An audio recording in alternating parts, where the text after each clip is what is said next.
फाल्गुन पौर्णिमेची रात्र होती. गावात सर्वत्र होळीची तयारी सुरू होती. लाकडांच्या राशी रचल्या गेल्या होत्या. मुलं आनंदात होती. त्या गावात एक भिक्खू राहत होते. लोक त्यांना धम्म भिक्खू म्हणत. ते नेहमी गौतम बुद्ध यांच्या उपदेशांची आठवण करून देत असे. होळी पेटली. ज्वाला आकाशात भिडल्या. लोकांनी टाळ्या वाजवल्या. भिक्खू शांतपणे म्हणाले, आज तुम्ही लाकूड जाळत आहात, पण मनातील राग जाळलात का? लोक थोडे थबकले.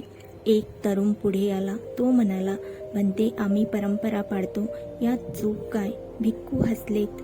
परंपरा चूक नाही, पण तिचा अर्थ कळला पाहिजे. मनातील लोभ, द्वेष, मोह हीच खरी होलिका आहे. जर ती जाळली तरच खऱ्या अर्थाने होळी पूर्ण होईल. त्या रात्री काही लोकांनी पहिल्यांदाच अग्नीकडे वेगळ्या नजरेने पाहिले. आकाशात पूर्ण चंद्र उजळला होता. बौद्ध भिक्खू म्हणालेत, जसा हा पौर्णिमेचा चंद्र अंधार दूर करतो, तशीच प्रज्ञा मनातील अज्ञान दूर करते. त्यांनी पुढे सांगितले, पूर्ण चंद्र म्हणजे पूर्ण जागृती. गावकऱ्यांनी त्या रात्री ध्यान केले. एका माणसाने आपल्या शेजाऱ्याशी वर्षानुवर्षे असलेला राग सोडला. दुसऱ्याने मद्यपान सोडण्याचा संकल्प केला. तिसऱ्याने आईवडिलांची क्षमा मागितली. दुसऱ्या दिवशी रंग उधळले गेले. पण यावेळी काहीतरी वेगळं होतं.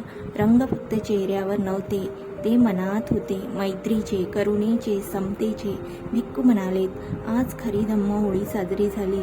संदेश बाहेरची होळी परंपरा, आतली होळी साधना, बाहेरचा चंद्र प्रकाश, आतली प्रज्ञा जागृती.